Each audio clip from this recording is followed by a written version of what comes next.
Жылы кредит алганда 400 000 сом, мындайда 8 000 доллар болчу. Ошого 36% менен берген. Кайсы банк? Микрокредит Капитал Плюс деген. Анан залогко 2 залог алган. 14 000 доллар Мерсул Парик деген машинаны, анан кийин бүт эле үйдү эксплуатацияга берилген эмес жер деп жер катары алган. Оценка алган эмес. Эми өздөрүнө каалаган менен мага бир 400 000 сом керек десем, ошого ченеп туруп эле берип коюшкан. Ошону менен анан мен 85 000 сом төлөп бердим. Ортодо ошондо бир семьяда проблема болуп, ошон үчүн мен алгам да аябай ушундай бир сагыл болуп. Балаңызды да кайтыңыз. Ошол кезде балам Россияга барып иштеп келем деп дайын жок, жоготуп кеткенде ошо издеш үчүн, иштемени кылыш үчүн алгам да.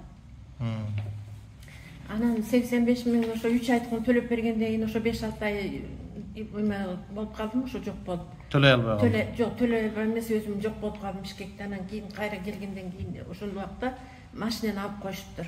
Машиненин оценкасы да жок, довериясы да жок эле. Өздөрү эле каалагандай өздөрүнүн балдар ошо биринчи күндөн айдабашкан. Анан ошону менен өздөрү алып койду. Анан мен Национальный банкка арыз жазып келсем, айтты зам Женалиева эле, Жээнбаева эле ошол киши болчу. Аял киши Бактыгүл Жээнбаева деген. Машинени алып келип Насыбактын жанына эртең алып келип туруп, оценка алып туруп, ошону менен жапкыла деди да. Ар жагында 60 000 сом калды деди. Анан аны кылбай коюшту, аткарбай коюшту. Аткарбай койгондон мен болуптур, анда тиги машинени оценка кылгыла десем, оценка кылбайт. Анда 60 000 сомду графикке коюп бергиле, мен төлөп берейин деп арыз жазып кетсе, тиги жилой дом деп туруп, тиги булар ортодон 19 000 доллар бирөөгө саткан, 19 000 долларга. Анан кийин жилой дом деп сатып берген, жер деп алган эмени. Ошондон бери эле тиги тергөөдө жүрөт, кармашып жүрөм. Биринчи сотто выселение деп берген, биринчи сотто болсо азыр Первомайскийдин председатели го, ким эле фамилиясы. Ошол киши сотто бир сөз сурабай туруп, эчтекени карабай туруп выселить деп койду. А выселение андан кийин шаардык сотко арызданып, апелляция менен барганда ал жерде аял киши экен сот. Ал болсо, если эксплуатацияга берилбесе, ал жерде эч ким жашабаса, тем более сага тиги кишиге оформить этилбесе, кимди чыгарабыз деген. Анан кийин ал кезде мен деле соттун эмелерин билбечү элем, түшүнбөчү элем тергөөнү деле. Анан мага мировойго келишелик, сен акчаны бер, анан мен деген тиги эмени берем деген макул деп, анан экинчи сотко барганда мировойго келдик деп мен эме кылып койгон.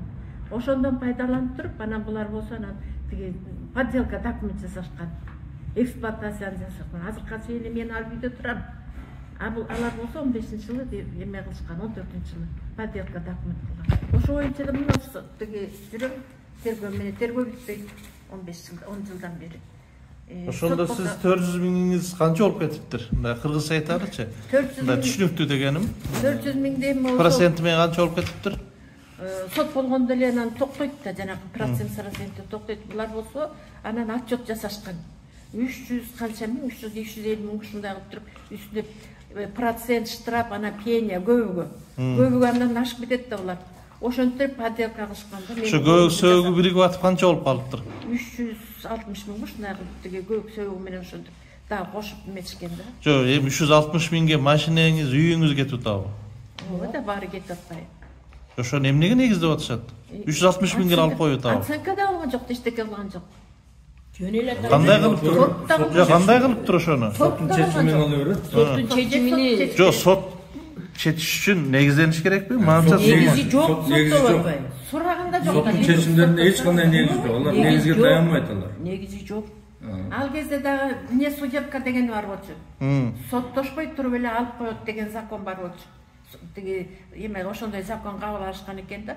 Болду, микрокредит банктар өз каалагандай эле алып коет, ортодо канча просрочка. Жок, мен мындай жөнөкөй адам катары эле суроо берип атам да. Мына мисалы үчүн 400 000 сом макул.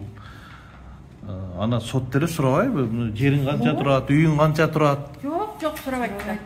Сурабайт. Андан башка баягы закон о залогу бар да. Залогко койгондо только өзүнүн гана собственность коет да. Мен кредит алып атсам, значит, менин атымда турган кредит. А булар башка бирөөлөрдүн эле залогторун коюшуп атпайбы. А башка бирөөлөр залогун коюш үчүн тем более жилой домду коюп атат. Ал үйдө башкаларында укугу бар да, алардын макулдугу керек, согласие деген керек. Анан ошол залогду өзүнө алып, аны регистрацияны өткөрүш керек. Андай процедуралар жок. Ошондой эле баягы трехсторонний договор түзүп коюп, бул залогун берип, ошонун негизинде эле соттор чечим. Аны биз сотторго айтсак, соттор вообще жок, мен жана экономикалык жагын айтып атам. Сот эми бул мынча турат экен, мисалы үчүн жериң миллион сом турат экен. Сен эмнеге алып койдуң деп сурабайбы?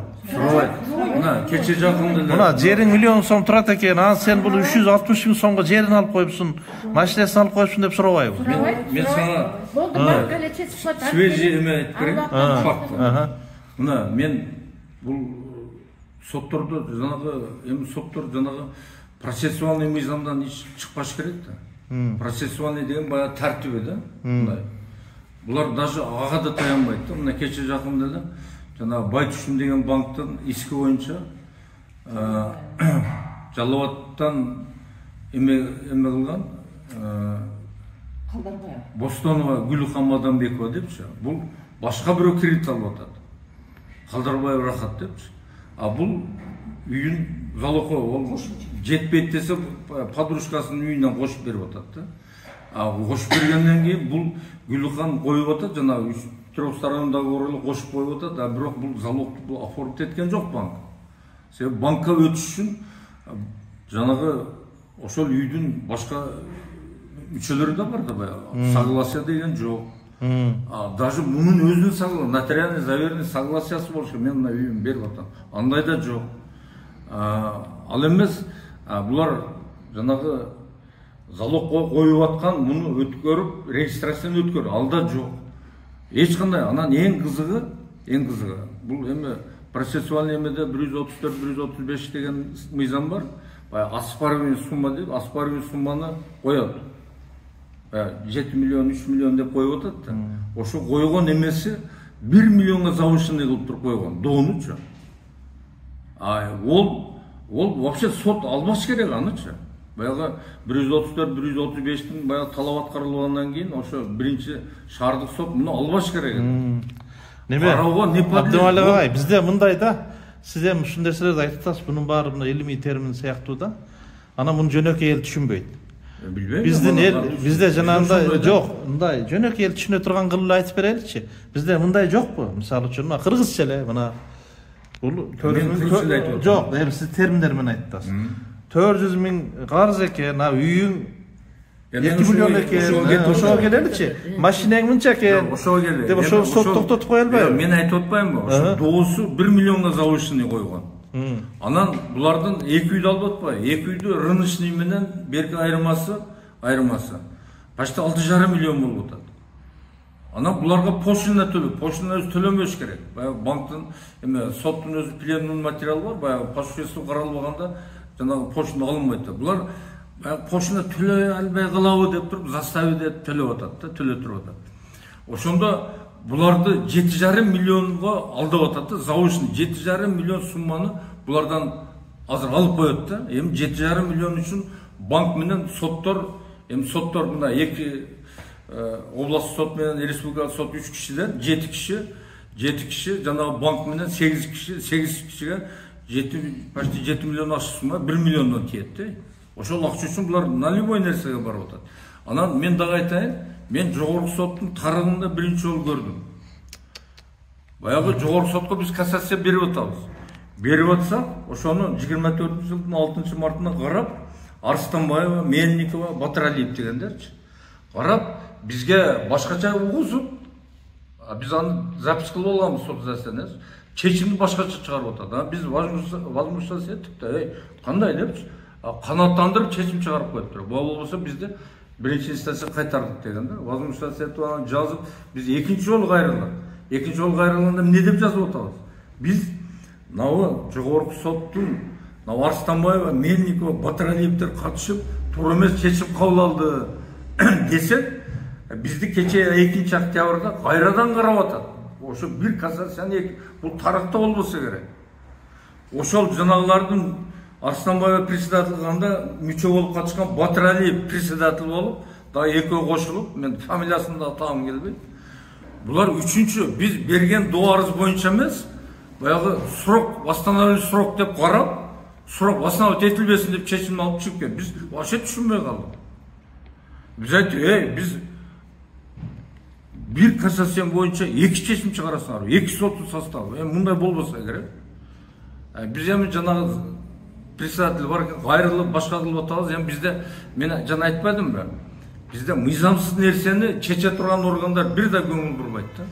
Жогорку кеңеш, президенттик аппарат, даже президент өзүнө жазсам. Азыр эми темага келели кайра. Баягы немеден баштабадык беле, жана мыйзам өзгөртүү боюнча. Кассациялык эмеге эми 2 жолу чечим кабыл алган. Бул, по-моему, биринчи болуп атса керек. Жогорку сот. Эми жана темабызга келели. Жана Шарапатова.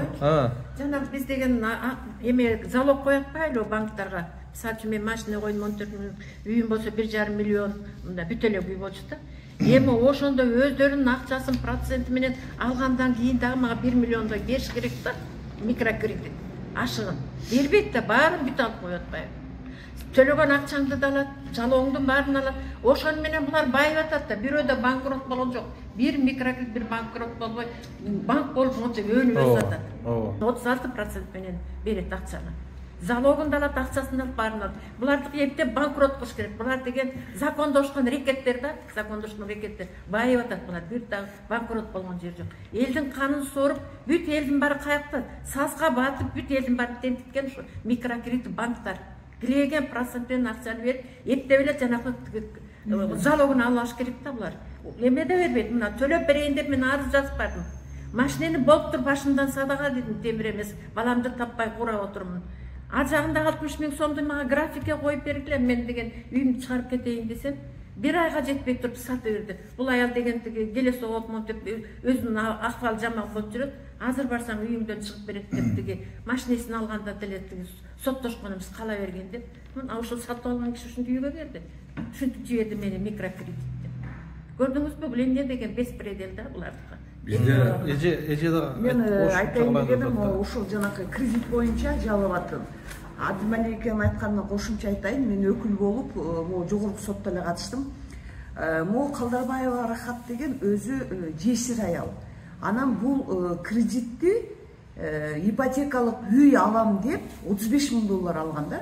Байтүшүн банкынан 16% менен алган.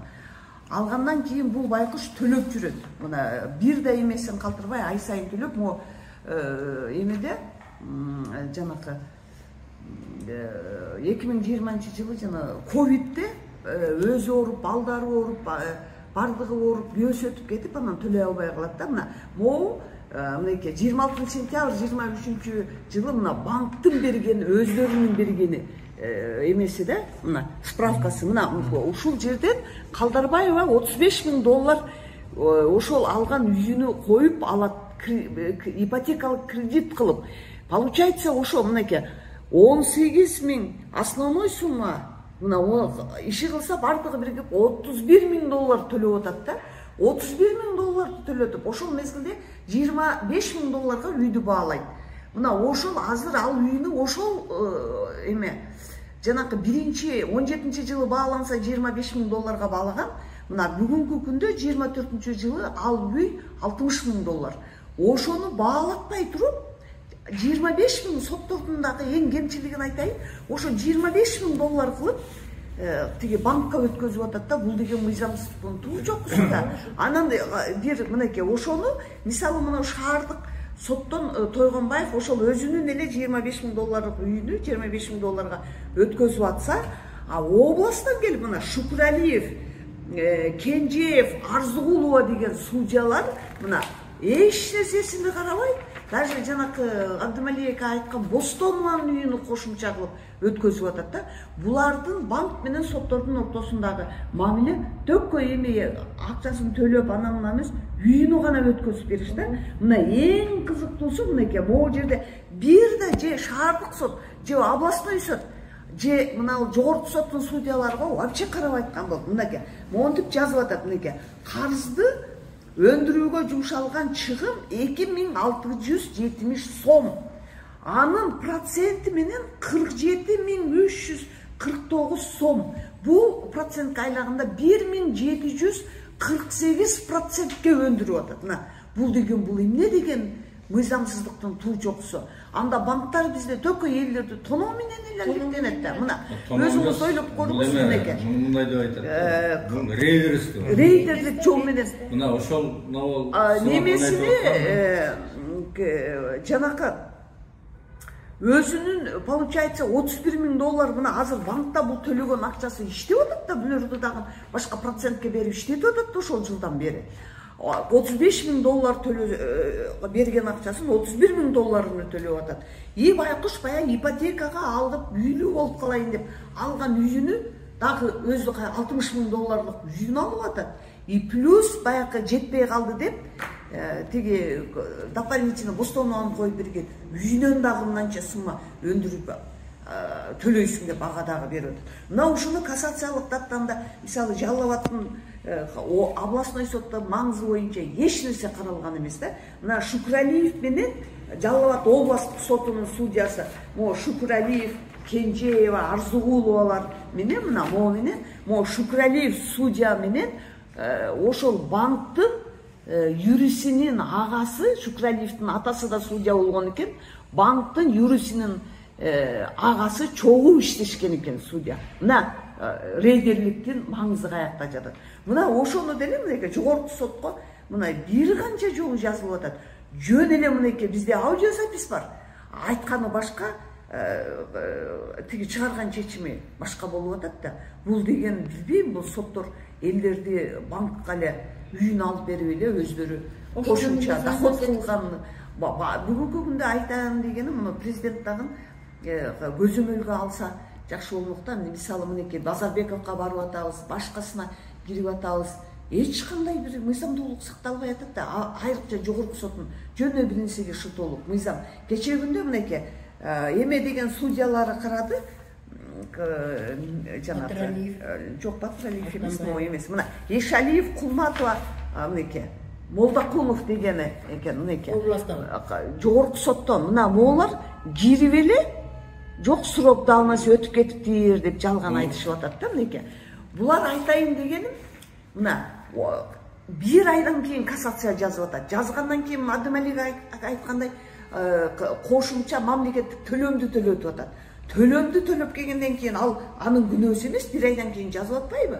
Срок, оказывается, мына Жарандык кодексинин 337-беренесинин 2-бөлүгүндө турат 6 айга чейин даттанга. Булар калп эле суроо. Мына ушундай жалган эле шылтоо менен элди кууратып, рейдерлик жол менен үйлөрүнү эптеп банкка өткөзүп берип атат да. Бул даже маңызы боюнча каралбай. Мына жогорку соттун судьялары кээ бирлери мен айтайын дегеним урматтуу Садыр Нуркожоевич, 6-70-тен ашып, аркасы 70-ке жеткен судьяларды кетиши керек. Мына ушундай мыйзамсыз чечимдери текшерилип, даже кылмыш жоопкерчилигине тартылыш керек.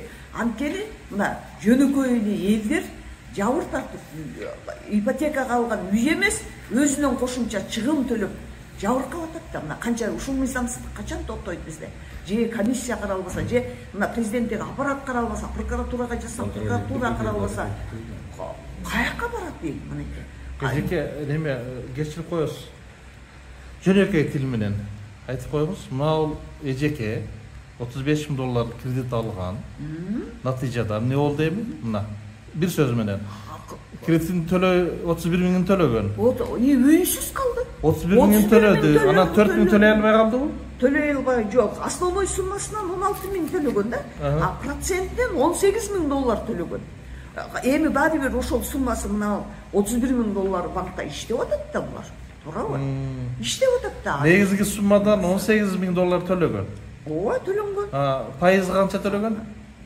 Жок, основной суммадан 17.000 төлөптүр да. $17.000. Пайызынан $18.000 төлөп атат. $18.019.32. $18.000ден да ашыкча төлөп атат. Анан төлөй албай калдым деп үйүн алып койду азыр, Жок, алып коюлуп, бирок жогорку соттон чечим чыгарып берди да. Үй мүлкү тиги областтан чыккан чечимди күчүндө калтырып атат да. Даже маңызы боюнча карабай атышат да булар. Карабай атышат да. Мына мындай мыйзамсыздык болуп атат да. Зарыл чукул-арада кайрылганыбыздын негизги себеби ошо Шарапат Мамажитованын мыйзамына каршы чыккан банктардын ээлерине мен айтып коем да. конфликттер чыгып, биз банктардын чоңдору жетекчилерине барып жолугушайлык десек бир дагы чыкпайт да. А бүгүн болсо ошо өздөрүнө зыян боло турган, зыян эмес, аларга дагы эле польза болот. 15% ал биздин жазылган мыйзамдагы эң эле неме аларды титиреткен жери, эгерде ошол мыйзамда көрсөтүлгөн пайыздан, ошондо акмелеке 21%дан өтпөсүн дейбиз деген пункту бар. Ушу 20дан өтпөш керек экен да. Ошондон кайсыл банк эгерде өткөрүп жиберсе, ошол банктын лицензиясы алынсын деген пунктка жалпы эле ошол мыйзамга каршы чыгып жатат да. 30 жылдап, 40 жылдап Кыргызстан мамлекетинин жарандарын тоной берсе, каракчыланып ала берсе, бул көп эмес. Менде 15 000, 20 000 фактылар бар. Третейский соттун чечими менен үйлөрүн тартып алып көчөдө калган фактыларыбыз бар. Андай мисалдарды айтып берсек көп, бирок мен ушул жерде депутаттарга кайрылам да, урматтуу депутаттар. Сиздерди эл шайлады. Сиздер элдин өкүлү болуп бардык жерде шайланып келгениңиздерден кийин кайдыгер болбостон ушул элиңиздерди жөн жерден карактап тоноп, томаяк кылып көчөгө айдаган, элдин канын соргон пыткадан пыткага отургузган банктардын таламын талашканын ордуна сиздерди шайлаган. Мына азыр мөөнөтүңүздөр бүтүп жатат. Экинчи кайра дагы шайлоого умтуласыздар. Ошондо кайсыл бетиңиздер менен барып элге кайрыласыздар. Мен ушул нерсени ачуу крик туша менен айтам. Эмне үчүн банктар коркот? Кыргызстанда банк жабылып калса башка Кыргызстан мамлекети жоюлат дейт, коркутуп атыптыр депутаттарды. Кыргызстан мамлекетинде совсем эле кыймыл аракет токтойтмуш. Банксыз деле жашап келдик элек го.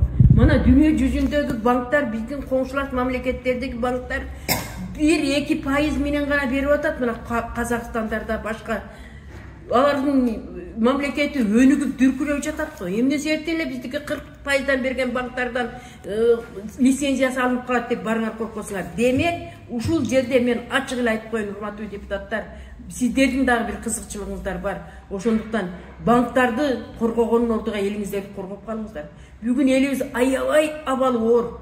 Биз ушул кадамга барып өрттөнүп өлөбүз деп жогорку соттун алдында 2 аябыз өзүнө бензинди чачып өлөбүз дегенде да карабадыңыздар, урматтуу соттор, Кыргызстандын элинин депутаттары. Биз бири-бириңиздерди эле калкалап, сиздер өзүңүздөрдүн жон териңиздерди эле коргой берсеңиздер, элди ким коргойт? А биз айтып чыксак, булар айта берет, булар жүргөн адамдар. А биз эмне себептен айтып атабыз? Бизде акча болбосо, бизде бийлик болбосо колубузда, бизде башка бир эч бир бизди көтөрө турган жок. Бир гана тилибиз бар экен, бир гана какчаган духубуз бар экен. Ушул элдин таламын жеткирип ортодо данекер болгонубуз үчүн биз күнөөкөр эмеспиз. Урматтуу эл депутаттары, эртеңки ошол Кудай буйрса эжем мына депутат кече ооруп калып, ушундай бир кетип атат. Келгенде кордоп бериңиздер. Ушул мыйзам эл үчүн абдан керек, мамлекет үчүн да керек. Анткени эл бар үчүн мамлекет бар. Элди коргоп калбасак, эртеңки күнү караңгы. Мен ушун менен сөзүмдү бүттүм.